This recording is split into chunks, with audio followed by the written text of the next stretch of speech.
할렐루야. 안희숙 권사님의 수기 죽으면 죽으리란 책을 잠시 낭독해 드리겠습니다. 어떤 사람들은 밤새도록 길을 걸어 산팔선을 넘었구나 하고 아침이 되어 보니까 산 주위만 빙빙 돌아서 길을 떠난 지점에 되돌아와 있는 것을 알고 웃지도 울지도 못할 처지였다는 쓰달린 추억담을 말하는 사람도 있었다.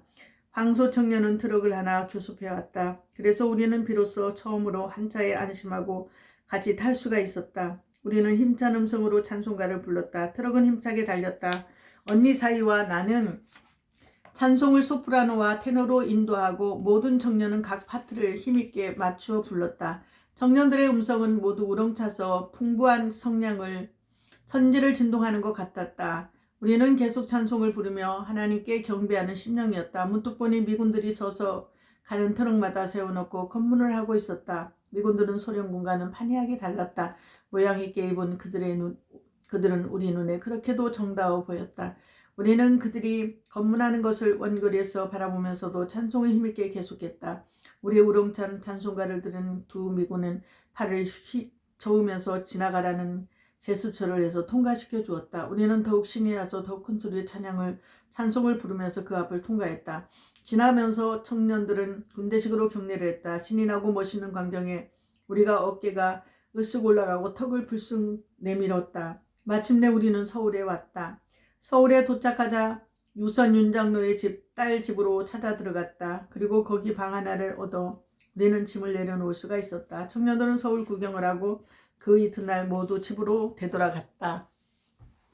어촌과 왕진네. 서울에 와서 생소한 데서 살자니 얼마 동안은 남아할 때 가져온 돈으로 생활이 되었으나 직업도 없고 수입도 없고 나그네 된 우리는 계속해서 살아나갈 길이 전혀 없었다. 나는 내 심정과 내 두뇌를 검토해 볼 때에 내가 직업 전선에 나가서 생활비를 번다는 일은 거의 불가능했다. 옥고에 멍든 내 두뇌에 남아있는 거라곤 일본말 찌꺼기가 좀 있을 뿐이고 어떠한 분야에든지 지능적 역량이라는 것은 전혀 찾아볼 수 없는 폐인 상태였다. 따라서 내 실력이란 비참할 정도였다. 음악을 가르쳐야 할 텐데 발성도 거의 다 죽은 상태였고 피아노 음정조차 엉망이었다. 결혼하기도 어려웠다. 내 건강 상태와 내 자신을 생각할 때 그것은 엄두가 안 난다. 더욱이 피가 부족하고 심장이 약해서 숨쉬기가 힘들고 기침도 아직 쉴 새 없이 계속 나서 내 몸도 감당하기 힘드는데 시집살이는 더욱 도저히 가망이 없어 보였다. 돈은 거의 바닥이 나고 살 길은 막연했다. 나는 간신히 정신을 차리고 어느 바닷가에라도 가서 모래사장에 엎드려 결사적으로 기도해서 주님과 의논을 하여야 했다. 나는 호남선 기차를 타고 둥창진 목포까지 갔다. 목포에서 가까운 해남이라는 섬을 찾아갔다. 기도할 만한 백사장을 찾아봤으나 깨끗한 곳을 찾지 못했다. 마침 해변가에 있는 큰 바위를 보고 나는 그 위에 가서 앉았다. 눈을 들어 바다와 그 아래 밀려드는 물결들을 보며 나는 주님 앞에 어떻게 내 가슴에 쌓인 말을 다 고할까 하고 한참 바닷물을 바라보며 생각을 했다. 나는 바다 위에 엎드려 주님을 대하니 눈물이 하염없이 쏟아졌다. 우선 나는 실컷 울었다.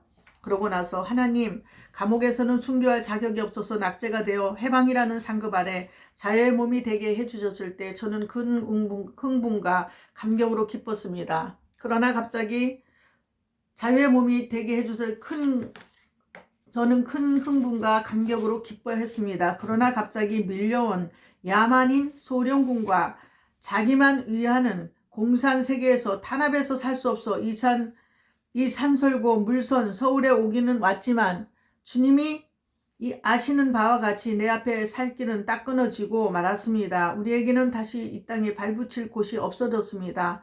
아버지 하나님, 저 밀려드는 바닷물이 아무리 많더라도 그것이 주님을 위해 무엇을 합니까? 저렇게 많은 바닷물이 주님이 살아계시는 것을 누구에게 증거하기 위해 어떠한 고난을 받고 참아왔다는 기록이 있습니까? 저 웅대하고 양양한 바다는 주님을 모르는 배우자를 위해서 많은 물질을 되어주기는 했을 망정 가슴을 태우고 피를 말리우면서 살과 피를 희생해서 하나님으로 대접하려고 진액이 말라드는 증거를 세웠다는 일은 들어본 일이 없습니다. 주님, 눈에 저는 개미 한 마리만 한 존재로도 인정이 안 되는지 몰라도 아버지여 우리는 동사하지 않았습니까? 한 국가와 민족이 멸망자리로 뛰어들어갈 때 저는 번제물이 되어서 당신의 음성을 따라 인간을 사랑하시고 구원하시는 주님의 사랑을 선포하고 제물이 되어진 그 명백한 기록을 감당하고야만 여종이 아닙니까? 아버지여, 저는 저 바닷물들이 하는 일은 못해도 그래도 나는 당신이 보내신 아들을 통해서 그 주신 구원을 받아들일 수가 있어 주님의 증인으로서 주님께 순종할 수 있었고 또 아버지의 영원한 딸이 될 수 있었습니다. 이것은 넓은 바다보다 가치 있고 많은 물보다 귀중한 가치인 것입니다. 제게서 무엇을 더 요구하시면 명령하시렵니까? 폐인처럼 되어버린 이 여종에게 주님은 무엇을 더 찾으시려고 하시는 것입니까? 제가 더 살아 기동하여야 겠사오면 그 갈 길을 마련해 주셔야겠습니다. 그렇게 안 하시고 젖도로 더 살아있으라고 하시지 마세요. 제가 살아있는 날의 사명은 주님이 살아계신 구주시며 부활하시고 부활케 하시는 하나님이신 것을 증거하는 직책입니다. 저는 이 일의 증인이었고 또 영원히 그러할 것입니다. 내 기도는 결사적이었다. 밤새도록 엎드린 채 주님과 필사적 담판을 했다. 밤이 가고 새벽이 다가올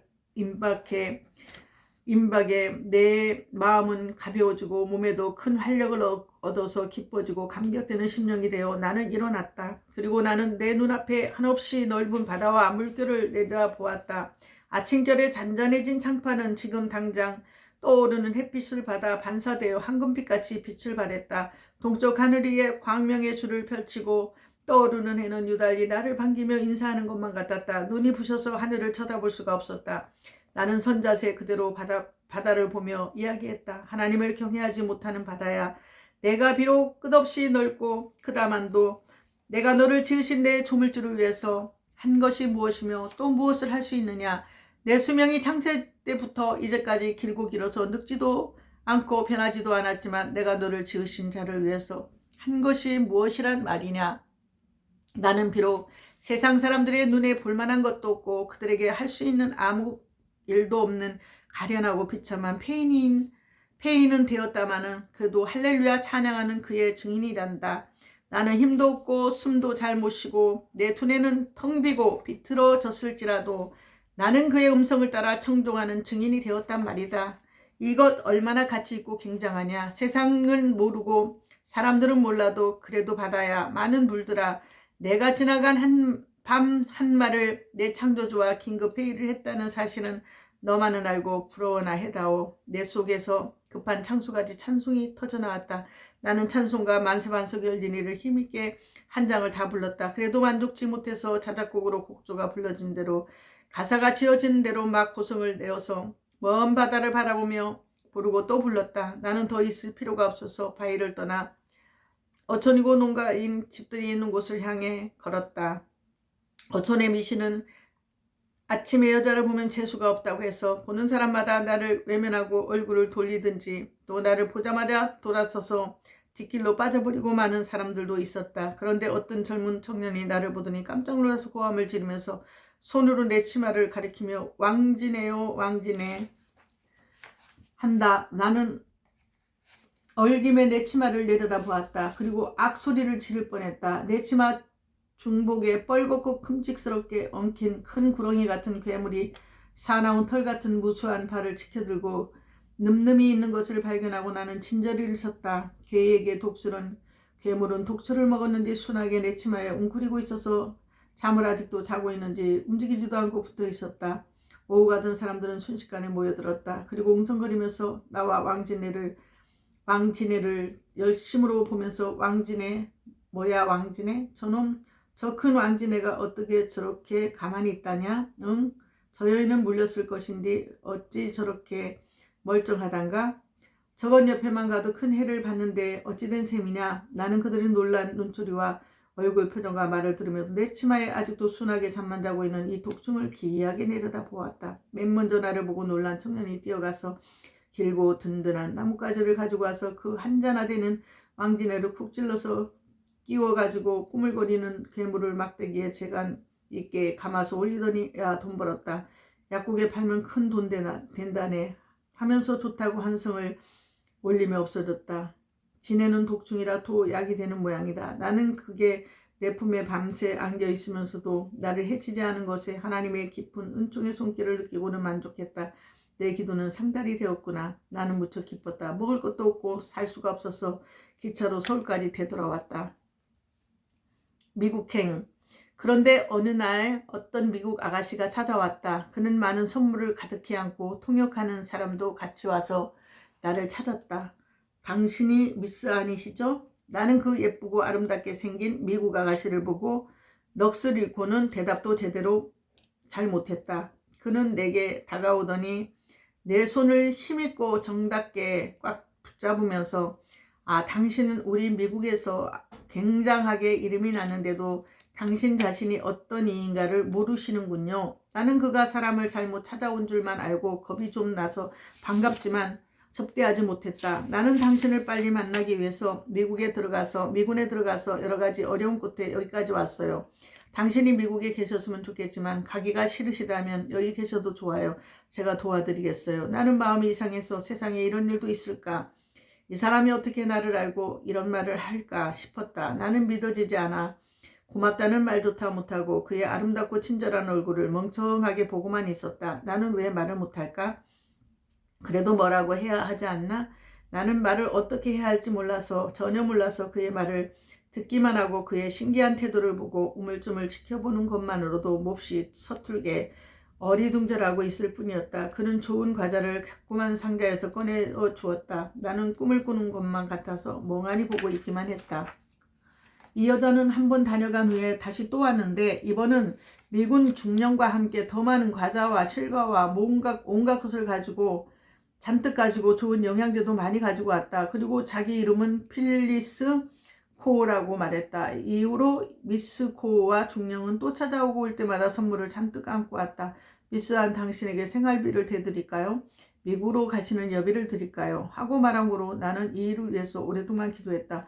미국으로 가는 길은 놀랍고 재미있는 일이지만 늙은 어머니를 내버려 두고 간다는 일은 너무나 가슴 아픈 일이 아닐 수 없었다. 그러나 어머니는 늠름하고 용감하고 굳센 어른이어서 도리어 나를 권하면서 뭐 오래 있을 필요가 있니? 석 달만 가서 주님 증거하고 돌아오려무나.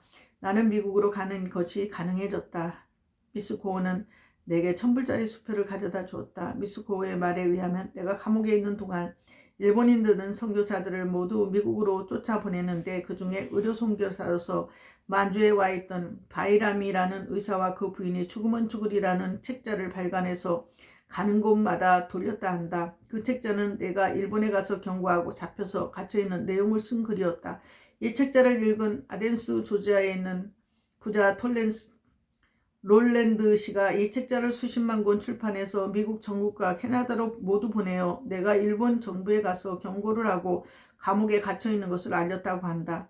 그래서 자기 어머니도 그 책자를 읽고 해방이 되자 나를 보고자 하는 생각으로 딸을 보내어 내 여비를 위해 1000불을 조달해 보냈다는 것이다. 이 무렵 김동명이라는 청년이 나를 찾아왔다. 그는 일본 고읍의 고등공업을 나와서 지금 서울공대에 계속 공학을 공부하며 숙명고녀에서 수학을 가르치는 선생이었다. 나는 그의 훌륭한 용모와 독실한 신앙심에 놀랐다. 그도 도미하려는 준비 중이므로 우리는 자주 만나서 퍽 친한 사이가 되었다.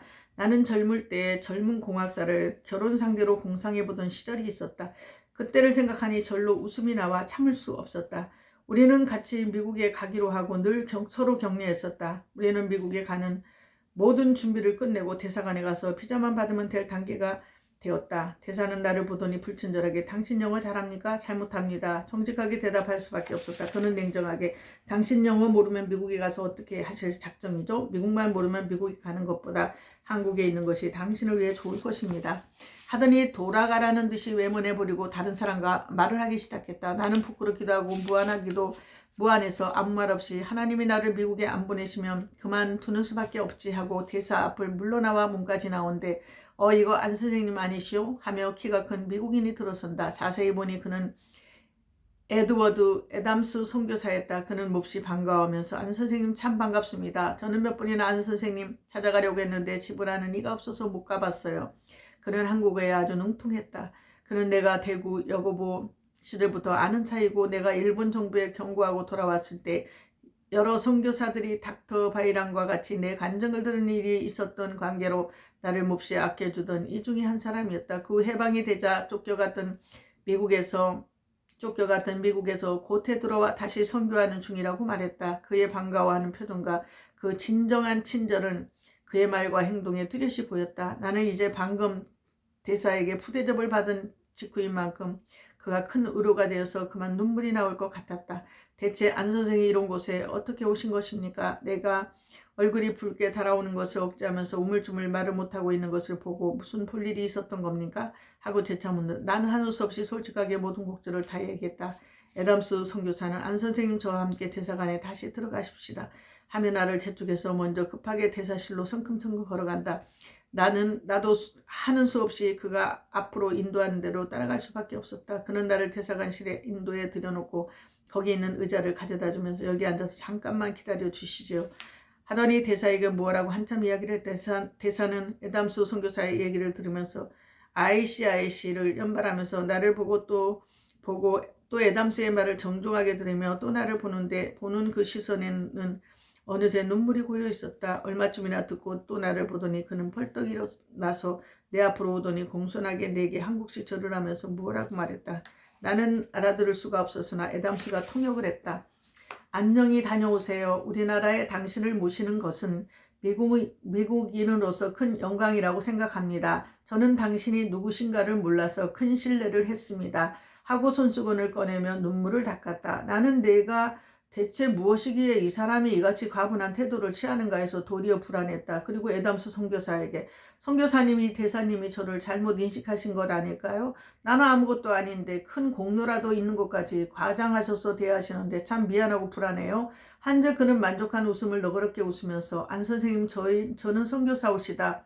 보태는 말을 하면 거짓말이 되는데 꼭 할 말만 했으니까 내게도 죄는 없고 안 선생님께도 허물은 안 됩니다. 사실대로 말하고 나서 그 얘기를 듣는 사람 자유로 맡기는 것이 제일 정직하고 좋습니다. 하며 기뻐했다. 나도 주님 은혜에 감사해서 눈물이 났다. 이러한 때 애담스 선교사를 보내어 문간에서 만나게 하시고 또 이를 이렇게 이루게 하신 것이 주님이 나를 미국으로 보내시는 것으로 알 수밖에 없었다. 나는 대사의 지시를 따라 비행기 예약을 해야만 했다. 비행기 예약을 하려고 또 다른 사무실로 들어가니 거기에는 한 한국인 청년 비서가 대기하고 있었다. 비서에게 비자를 보이면서 예약을 해달라고 하니 비서는 미국인에게 통역을 했다. 미국인이 무엇라고 급한 말로 말하니 비서는 내일 새벽 6시에 홍콩에서 오는 비행기가 있는데 이 비행기에 못 가시면 한 달을 기다려야 합니다. 민간 비행기는 한 달에 한 번밖에 안 가니까요. 내일 새벽 6시요.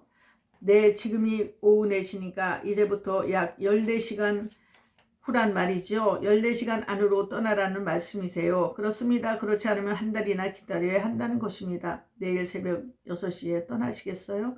그러면 내일 새벽 6시까지 여기 오시면 됩니다. 저희가 자동차로 비행기 타는 공항에 모셔 갈 테니까요. 나는 14시간 동안 내 어머니와 이별해야 할 것을 생각하니 눈앞이 캄캄했다. 그러나 기왕 갈 바엔 한 달이나 더 기다릴 필요가 없다는 생각이 들어서 나는 결심을 하고 결정을 하지 않으면 안 되었다. 나는 허둥지둥 나와서 택시를 잡아 타고 집에 와서 사실대로 이야기를 했다. 그때 윤 장로 부부는 평양을 아주 떠나서 서울에 와서 살 때이므로 여러 아는 이에게 기별을 해서 새벽 5시에 모두 우리 집에 모였다. 우리들은 간격적인 예배를 드린 후에 저마다 택시를 타고 모두 대사관 비행기 예약소로 향했다. 큰일을 하고 곧 돌아오세요. 저마다 같은 말로 인사하는 이 말에 나 말도 모르고 다 고른 노처녀가 무슨 큰일을 미국에 가서 할 수 있을까? 어리둥절해서 헤매다가 돌아오면 부끄러운 뭐라고 이 기대에 보답하고 해명할 것인가? 이렇게 무거운 마음으로 판단했지만 그러나 다음 순간 나는 힘을 내었다. 미국에 가서도 잘 순종하고 좋은 증인이 되어 보겠어요. 그리고 잘 있다 오겠어요. 하고 어머니 곁에 가서 어머니 제가 없는 동안에 먼저 천당 가시지 마시고 기다리셔야 합니다. 석 달이면 꼭 돌아오겠습니다. 한즉 어머니는 만족한 듯이 웃음을 머금으면서 감옥에 갈 때도 천성문에서 만나자고 했는데 천국 같은 미국을 가면서 뭐 때문에 급하게 돌아오라고 하냐. 너는 미국에서 나는 한국에서 각자 천국문에서 만나자꾸나. 내 걱정 마라. 일제 때 배급을 안 줘도 살았는데 염려할 것 하나도 없다. 내가 좋아하는 공부나 더 해서 배우고 싶은 거 배워가지고 오려무나. 그는 아직도 용사였다. 나는 그가 그의 조그맣게 다 늙은 할머니가 된 지금도 신앙의 능력을 더욱 강렬하게 바라는 것이 신비스러울 정도였다. 한참이나 감동이 되어 우두거니 서 있었다. 나는 석 달 후에는 기어코 돌아와서 어머니를 모시고 공양해야 한다고 결심하고 비행기에 올랐다. 내 자리에 가서 앉으니 나를 실은 사발 엔진 비행기는 활기 있게 동쪽을 향해서 빠르게 날아갔다. 미국을 향해서 점점점. 이 마지막으로 안희수 권사님의 죽으면 죽으리라는 수기를 낭독해 드렸습니다. 많은 은혜를 받았습니다. 그동안에 제가 부족한 제가 낭독한 글을 읽어주신 여러분들 구독자님들 감사드립니다. 오늘도 행복한 시간 되세요.